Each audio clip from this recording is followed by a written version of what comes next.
지난 며칠간 저에게 뭐 단일화 운운하면서 국민의힘이 가한 행위는 굉장히 모욕적이고, 그리고 이번 선거를 비전의 선거가 아니라 난장판으로 만들려는 시도였다, 저는 이렇게 규정합니다. 특히 그 당의 방송 패널이나 이런 분들이 나가서 방송에서 전혀 확인되지 않은 정보로 선거판을 어지럽힌 것에 대해 가지고는 그분들에게 상당한 책임이 있다, 이렇게 말씀드리겠습니다. 그래서 오늘 제가 오해 소지를 이제 완전히 없애기 위해 가지고 오전부터 제가, 아마 전화 걸어보신 분은 알 겁니다, 모든 전화번호에 대해서 수신 거부 및 차단을 설정해 놓았고, 앞으로 국민의힘의 어떤 인사와도 이 단일화에 관해서 소통하지 않겠습니다. 그리고 무엇보다도 저는 제가 만들고 싶은 대한민국이 선명하게 있습니다. 그 대한민국을 이루는 과정에 도움이 되지 않는 행동을 하지 않으려고 합니다. 그리고 개인에게 정말 모욕적이었던 것은 정말 제가 4년 전에 정말 어떤 개인적인 욕망보다도 공익을 앞세워서 대한민국의 정치 재건과 복원을 위해 가지고 노력했던 그 2021년부터 2022년까지의 찰나와도 같은 대한민국 보수 정치의 봄에 대해 가지고 어느 누구도 그것을 회복시키려는 시도를 하지 않았고, 어느 누구도 그것에 대해 가지고 누가 그것을 짓밟았고 누가 그것을 다시 바로 세우려고 했다는 것을 드러내어 말하는 것을 주저했고, 그들이 오히려 십수년간 보여줬던 보수 정치에서 가장 민낯이고 저열한 형태의 배신자 담론으로 단일화 담론을 이끌어 나가려고 했습니다. 저는 그거 하나만으로도 제가 단일화에 응하지 않을 이유는 명확하다고 봅니다. 이준석을 배신자로 만들겠다는 그 시도, 어떤 국민이 공감할 수 있겠습니까?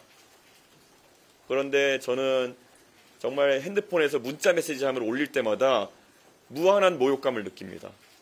저한테 2022년도에 상스러운 요구로 문자를 날리던 분들이 그 문자가 지워지지 않은 상태에서 2023년에는 저에게 자살 종용하던 분들이 2025년에는 저에게 읍소하고 있습니다. 그리고 며칠 지나니까 저에게 협박을 하고 있습니다. 이게 어떻게 하나의 사람이, 양심을 가진 사람이라면은 저에게 문자 메시지로 계속 지속할 수 있는 행위겠습니까? 그리고 이런 감정선을 가진 사람들과 무슨 일을 도모할 수 있겠습니까? 저는 단연하게, 단호하게 이런 앞으로 저에게 더 이상 감정을 자극하고 정치를 희화화하는 행동을 하지 말 것을 요구하겠습니다. 부탁하지도 않겠습니까? 그렇기 때문에 이제 개혁신당은 정말 정치를 바로 세우겠다는 일념으로 앞으로 나아가는 것 외에 다른 관심사가 없음을 오늘 이 자리를 통해서 밝히고자 기자회견을 하게 됐습니다. 네, 질문 받겠습니다. 예, 최승훈 기자입니다. 오늘 기자회견문에 단일화를 하지 않겠다라는 문구는 명시하지 않았는데 그 이유가 뭔지 여쭤보고 싶고요. 또 이동훈 공보단장이 제기한 당권 거래설에 대해서 양양자 위원장은 그 거래를 제안한 사람이 누군지 못 밝히면 자작극으로 간주하겠다라고 했는데 대체 누군지 밝힐 수 없다면 왜 그런지. 양양자 의원님이 그런 말씀을 진짜 하셨다면 그 자체로서 저는 그분은 정치 부적격자라고 생각합니다. 예. 저는 제가 계속 말하지만은 이 2차 가해라고 하는 것에 있어서 가장 물을 만난 고기처럼 날뛰었던 사람들이 모 전직 당대표 주변에 있는 인사들 아닙니까? 벌써 그분에게 줄서기로 작정하시고 그렇게 가신 거라면은 정치할 자격 없는 분입니다. 그 이상 언급 안 하겠습니다. 다른 질문 받겠습니다. 기자님. 앞부분 단일화 부분 그게 안 되신 거. 안 한다고 했습니다. 뭐 어디가 부족한지 제가 모르겠습니다. 예. 헷갈려서 그러는데 예. 이동훈 단장님이 어제 페이스북에서 대부분 친윤계 인사들이라면서 이제 당권을 대통령 단일화하자 뭐 이렇게 말했다고 하셨잖아요. 근데 오늘 인하대에서 후보님 백브리핑에서 당권 주겠다고 한 사람은 없었다 이렇게 말씀하셔서 이게 약간 어떤 게 좀 사실인지. 저에게 없었고요. 이동훈 단장이 무슨 말 했는지는 제가 그것까지 구체적으로 확인하지 않았습니다. 회견문에서 여론조사 지표에 대해서 말씀하셨는데 여론조사 추이 어떻게 보고 있는지 궁금하고, 만약에 지금까지 여론조사 결과로는 10%가 안 되는 여론조사가 많았는데 그럴 경우에 이제 비용에 대해서 부담이 저는 그 비용 문제가 왜 자꾸 나오는지 모르겠는데요. 단일화에 응하는 순간 그 비용 문제 똑같은 겁니다. 예, 그렇기 때문에 단일화에 응해가지고 후보 관계를 따져가지고 그것 때문에 안 한다? 저는 논리 구조가 뭔지를 우선 질문으로 명확히 해줬으면 좋겠는 게, 안철수 후보 지난 선거 단일화해가지고 한 푼도 보전 못 받았습니다. 그렇기 때문에 그게 무슨 변수인지 잘 모르겠습니다. 오히려 그런 비용 변수가 있다 그러면은 더 후보로서 열심히 해서 그 비용 보전선을 넘기는 것이 과제인 것이지, 저는 그건 질문의 방향이 약간 그냥 호사가들이 정치에 대해서 잘 모르는 분들은 비용 때문에 단일할 건데 무슨 질문인지도 잘 모르겠습니다. 저는 그거를 도대체 무슨 논리인지도. 예. 예. 여론조사 관련해서 좀 더 자세하게 여쭤보면 지금 당 관계자들이 자체 파악하는 여론조사 추이가 상당히 좋다라고 얘기를 하고 있는데 네. 이게 구체적으로 지역적 지지율 지표인지 아니면 연령판 1대1인지 이게 궁금하고 이게 제3자 구도에서 사전투표를 전에 골든크로스가 이뤄질 수 있는 구도라고 보시는지. 지표에는 여러 가지가 있는데요. 여론조사에 보면은 지금 오늘도 발표된 갤럽 조사 하나에서 결국에는 양자 구도로 놓고 봤을 때 김문수 후보와 그 이재명 후보 간의 경쟁력 차이나 저와 이재명 후보 간의 경쟁 차이가 그렇게 크지 않다는 조사가 나왔습니다. 그 말인즉슨 유권자는 이미 당세만 놓고 보면은 이준석에 대한 지지가 상당히 올라왔다 이렇게 볼 수 있는 것이고, 제가 오늘 기자회견은 전략적으로 이제 유권자가 선택할 때가 되었다라고 하는 것은 이재명 후보를 저지하기 위한 가장 최적화된 후보가 누구냐, 이제는 당세 빼놓고 생각해라, 그런 제안을 제가 한 것입니다. 그래서 유권자들께서 당연히 이준석으로 전략적 이동을 하면은 당연히 저는 이재명 후보를 꺾을 수 있는 더 경쟁력 있는 후보는 이준석을 인정받을 것이다. 이미 지표들이 그렇게 보여주고 있고요. 양자 조사를 했을 때 이준석이 그 후보로 올랐을 때 이재명 후보의 득표력이 50% 이하로 제한될 가능성이 높다라는 게 지금 조사의 결과거든요. 저는 그거 이상의 어떤 다른 지표가 이미 있을지라는 생각을 하게 됩니다. 오늘 기자회견에서 하신 얘기 좀 토요일까지 불가역적으로 절대 안 뒤집히는 건지. 네, 저는 거기에 대해서 뒤집을 이유가 없습니다. 네. 그러면 양자택일 구도나 일반 국민 단일화 같은 방식을 제한하더라도 절대 단일화에 관해서 전혀 없습니다. 그래서 그러니까 오늘 단일화 안 하시겠다고 선언을 하신 건데 혹시 뒤집는다면 그 경우에 의원직을 사퇴하실 수 있는지. 안 뒤집을 건데요. 그리고 의원직은 동탄 주민과 약속인데 왜 사퇴를 합니까? 그런 식으로 따지면 돈 걸라고 할 수도 있고 그런데 그건 참 모욕적인 질문이라고 생각합니다. 오늘 오전에도 이미 단일화 안 하신다고 말씀을 하셨는데 이렇게 긴급 기자회견에 참석하시는 계기나 필요성 느낄 계기가 있을까요? 아니, 국민의힘의 일부 인사들이 특히 저는 방송 패널도 조심해야 된다 생각하는 것이 계속 나가가지고 말은 저렇게 하지만 무슨 아닐 것이다 이런 식으로 자극을 하고 있지 않습니까? 저는 그들이 입을 놀리는 것이 결코 그들이 원하는 방향으로 가지 않을 것이라는 걸 명확히 할 필요가 있다. 저는 그렇게 판단합니다. 질문이 여기 있습니다. 네. 안철수 의원하고 만나기도 했는데요. 네. 단일화 협의를 애초에 할 생각은 있었던 건가요? 아니요. 저는 안철수 의원은 제가 누차 말했지만은 계엄 사태에서의 진정성이나 이런 걸 통해 가지고 안철수 의원이 무슨 말 하는 건 듣는 것도 예의다라고 생각해서 듣는 것이고, 저는 원래 언론인들 잘 아시겠지만은 저한테 전락 오고 저한테 만나자는 사람들 잘 만나는 편입니다. 예. 한 가지만 더 있으면 하는데 국민의힘 신임 의원들이 이제 다른 당의 국민의힘 당권을 주겠다고 하는 당권 거래를 제한했다는 풍보가 나왔다고 이렇게 허돈 전 대표도 그런 주장을 하고 있는데 이런 실제로 당권 거래가 있었는지 이런 부분 어떻게 생각하세요? 저는 폭로라는 말을 붙이니까 굉장히 대단한 일처럼 보이는데요. 제한이 있었나요? 저한테 없었습니다. 누구한테라도 통해서 그러니까 이동훈 단장이 했던 말에 대해서 저한테 확인을 이제 바라고 하신 건데, 그건 이동훈 단장이 확인하시면 될 것 같고요. 호사가들이 하는 그 정도 얘기, 우리 흔히 있는 얘기 않습니까? 이준석이 단일화를 해준다는 의미가 뭔지는 또 모르겠습니다. 그런 식으로 김치국부도 마시는 사람들이 있는데, 그러면은 친윤 세력이 당연히 당권을 주는 방법은 당원 당규 없기 때문에 그들이 지원해가지고 당대표 전당대회 만들어주겠다는데, 전 처음부터 일관되게 얘기했던 게 당대표 해가지고 선거도 다 이겨봤던 사람이 그렇게 그거에 미련이 있겠으며, 그거 내가 관심도 없는데 왜 그러냐. 저는 일관되게 밝혀왔거든요. 저는 그거는 이동훈 단장에게 어떤 식으로 전달했는지는 저는 뭐 관심도 없습니다. 바쁜 선거 와중에. 그럼 이 사안에 대해서 이동훈 단장에게 확인하거나 또는 뭐 문책하신 적은 없을까요? 문책을 할 이유는 뭘까요? 그쪽에서 그런 제안을 했다는 것이지 이동훈 단장이 잘못한 일이 뭘까요? 예. 국민의힘 측에서 그러면 이건희 때 러브콜을 보내는 이유는 무엇이라고 생각하세요?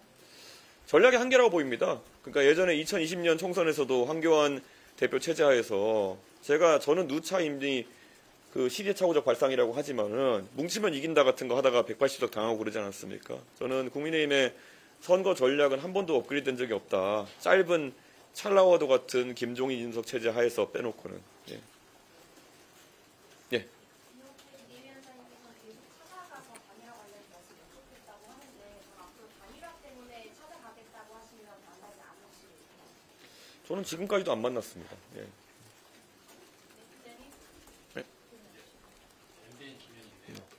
아까 뭐 감정적인 문제 때문에 굉장히 모욕적이었다, 단일화 제의가 이렇게 이야기를 하셨는데 만약에 대선에서 보수 진영이 패배를 하게 된다면 책임론에서도 좀 자유로울 수 없을 것 같거든요. 아닙니다. 자유롭습니다. 저는 거기에 동의하지 않습니다. 저는 저한테 배신자 남론을 씌우는 것 자체가 얼마나 비논리적인지 한번 만약에 그런 대선이 이재명 후보가 승리하고 그런 일이 발생한다면은 한번 해보라고 하십시오. 또 그렇게 배신자 남론 또 해가지고 그걸로 한 몇 년 또 유승민 괴롭히던 것처럼 몇 년 해보라고 하십시오. 그게 어떻게 진영이나 아니면 전체에 도움이 되는지는 굳이 그걸 찍어 먹어 보겠다면은 해보라고 하십시오. 예.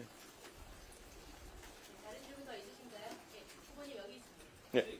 단일화 담론이라는 게 3대 후보의 표를 뜯어먹는 전략이잖아요. 네. 여기에 좀 효과적으로 대응하실 만한 방법 같은 게 있을까요? 저는 완강한 거부를 일사를 밝혔고요. 저는 딱 봐도 이제 견적 나오지 않습니까? 제가 이렇게 단일화에 대한 완강한 거부를 했을 때 아마 국민의힘 내에서 두 가지 반응이 있을 겁니다. 첫째로는 그럼에도 불구하고 계속 스토킹한다. 두 번째는 아니라고 생각하면 이준석을 까기 시작한다. 전자 후자 모두 진정성이 없는 행동이라는 것이 입증될 것이기 때문에 어떤 길을 택할지 모르겠지만 현명한 선택하길 바랍니다. 예. 예. 그럼 뭐 이번 주나 이제 앞서 선거 일정에서 이번 주에 좀 집중할 일정들이 있는지 좀 궁금합니다. 저는 당장 내일은 우선 TV 토론이 있는 날이지만은 그럼에도 제가 노무현 정신에 대한 얘기를 계속 했기 때문에 최대한 이른 시각에 노무현 대통령 뵙고 올 생각을 가지고 있고요. 한편으로는 지금 아직까지도 제가 많은 요청이 있었지만은 뵙지 못한 분들 그리고 가보지 못한 곳들이 많습니다. 꾸준히 부지런히 다닐 수 있도록 그렇게 하겠습니다. 특히 TV 토론 준비야 말할 것도 없고요. 예. 네. 아까 오후 브리핑 도중에 나온 내용인데요. 지금 이런 시기에 명태균 씨랑 통화했다는 사실 자체만으로도 부적절하다는 지적이 나올 수 있을 것 같고요. 저는 늘상 아시는 것처럼 저한테 전화 걸어오는 것에 대해 가지고는 저는 항상 받아줍니다. 그것이 하다못해 윤핵관들도 사실 전화 오면 받아주곤 했습니다. 그 기간 동안에도 몇 년간의 기간 동안에도 그래서 명태균 사장이 저한테 전화한 것에 대해서 받아가지고 굉장히 짧은 통화를 했다는 것에 대해 가지고 그리고 그분이 뭘 말하든지 제가 거기에 따라 움직일 계제도 아니고요. 예상하겠지만은 그분이 아마 단일화에 대한 얘기를 했을 거라고 많은 분들이 예상할 텐데요. 그런 비슷한 얘기는 있었습니다만은 오늘 제가 나와서 하는 얘기는 그와 정반대 아니겠습니까? 그러니까 아무 의미 없는 그런 저한테 전화가 온 상황이다 이렇게 생각할 것 같습니다.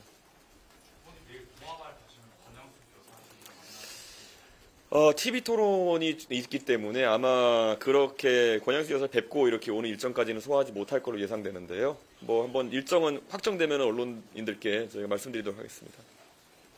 다른 얘기긴 한데요. 오늘 한국병 씨 발언 이상민 발언을 그게 저는 한미병 원장이 어떤 취지에서 한 발언인지 저에게 사전 보고할 상황도 아니고 개인 유튜브 방송에 하신 거기 때문에 저도 거기에 대해서 드릴 말씀이 많지는 않습니다만은 당연히 개혁신당의 공식적인 입장은 아닌 것은 다들 이해하실 거고 그리고 저는 그 발언이 지기현 판사에 관한 의혹이 빨리 규명되길 바란다는 취지라고 저는 이해하고 싶습니다. 그리고 실제로 지기현 판사의 행동이라는 것이 만약에 부적절한 부분이 있었다고 한다면은 개혁신당도 거기에 대해서 규탄할 것이기 때문에 지금 중간 단계에서 많은 것이 불명확한 상태에서 한미병 그 선대위원장의 개인적인 평가에 대해서 우리 당 자체가 뭐 이렇게 큰 의미를 부여할 수는 없을 것 같습니다. 예. 어디서요? 예.